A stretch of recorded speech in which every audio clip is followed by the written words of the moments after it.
There are currently 7 Mac models you can buy right now. MacBook Air, MacBook Pro 13-inch, MacBook Pro 14 and 16-inch, the iMac, Mac Studio, Mac Mini, and the Mac Pro. In this video, I'll be ranking each one to see what you should and definitely shouldn't buy in 2022. Let's get started. Okay, first, we'll get an easy one out the way, the Mac Pro. I'm going to rate it F tier. And the reason is it's old, it's big, and not even as powerful as the M1 Max MacBook Pro 16 in single core performance. Why would you want a big tower if you can get a laptop that is way more powerful? And a new one is being released in potentially a few months, so it wouldn't be worth it to get one now. If you need that power in a desktop right now, get a Mac Studio. Otherwise, wait a few months and potentially get the most powerful Mac that will ever be made. So this is an F tier for sure. Oh, also, if you agree with how I've tiered these devices or you disagree, feel free to comment down below what you think. I'd be interested to hear what you all think. Okay, the next one is the Mac Mini M1. The Mac Mini was last updated in November 2020, getting an M1 chip alongside the MacBook Air and the 13-inch MacBook Pro. The Mac Mini is still such a great machine, with basically the same performance as the other M1 models. It's small, lightweight, and great value for money, starting at $699 USD for 8GB of RAM, 256GB of storage, and an 8-core CPU and 7-core GPU. I would probably give it A tier because if you bought one now, it would probably last you for a few years, as with the other M1 models. Alright, the next one up is the MacBook Air. The MacBook Air is just such a great and versatile machine.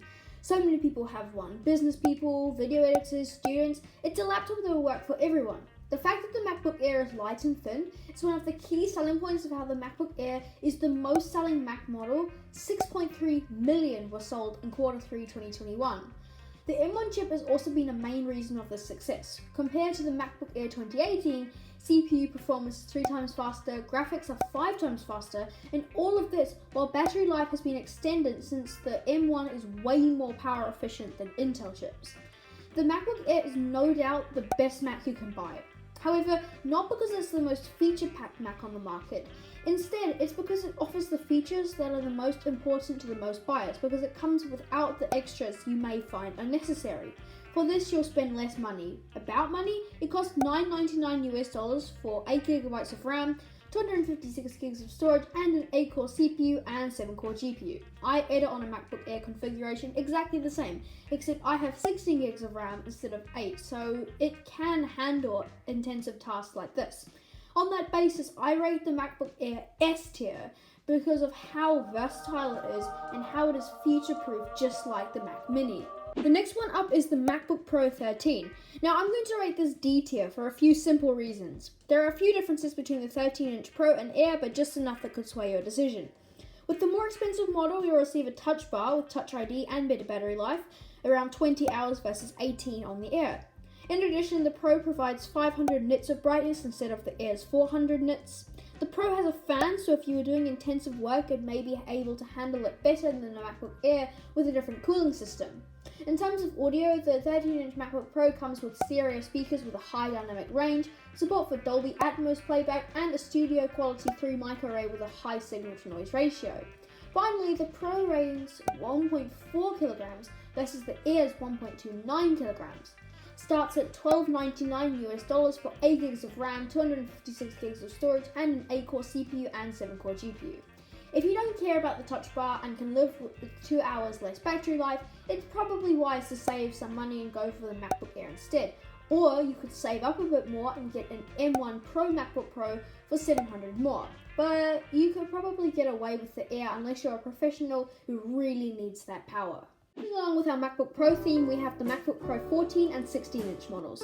Each model offers either blazing fast M1 Pro or M1 Max chip with up to 10 cores of CPU and 32 cores of GPU.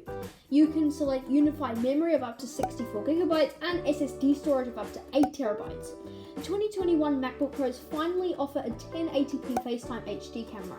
On the outside, you'll find a fresh new design with slimmer bezels and the first camera notch on an Apple laptop. The sides feature numerous ports, unless more recent models including 3 Thunderbolt 4 ports, which you can use for charging, and they're also USB-C. The DisplayPort and Thunderbolt 4 up to 40 gigabytes a second. There's also an HDMI port and SDXC card slot. Best of all, the laptops have a MagSafe 3 port for charging purposes. Additionally, Apple has kept the 3.5mm headphone jack on the laptop's left side this time around. Turning to the keyboard, you'll no longer see the often criticised touch bar. Instead, the strip has been replaced by full-size physical function keys that include must-have keyboard shortcuts for Spotlight, Dictation, Do Not Disturb, and other features. The latest MacBook Pro offers 3 studio-quality mics that pick up more sounds from an audio perspective.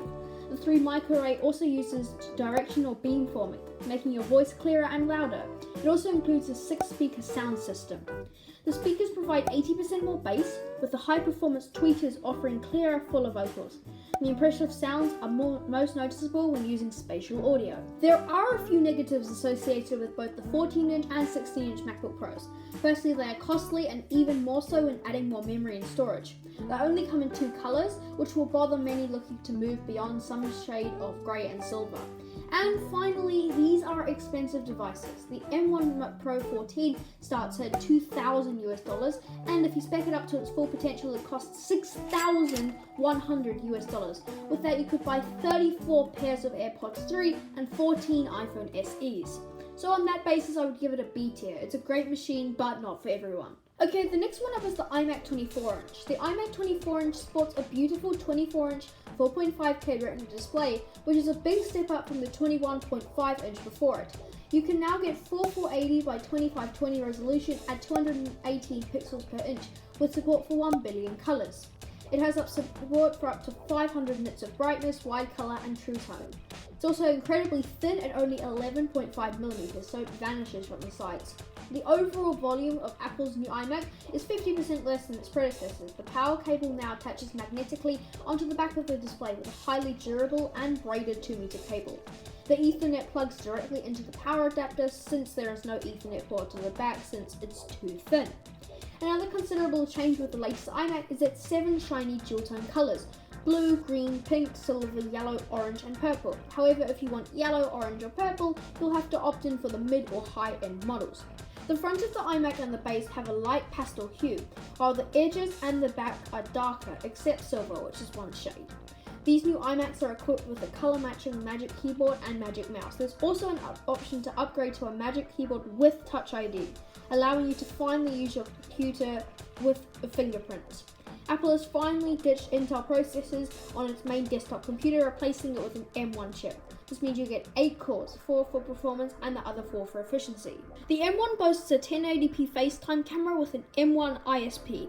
This means that it gives you high quality video and images even in low light situations. Thanks to the M1 ISP, the image quality is improved with better noise reduction, greater dynamic range, and improved auto exposure and white balance. The iMac also has a studio quality 3 microphone setup for clearer calls and voice recordings.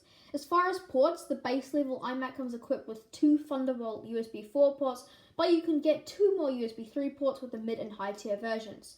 The Thunderbolt USB 4 ports support DisplayPort, Thunderbolt 3 up to 40 gigs a second, USB 4 up to 40 gigs a second, and USB 3.1 Gen 2 up to 10 gigabits a second.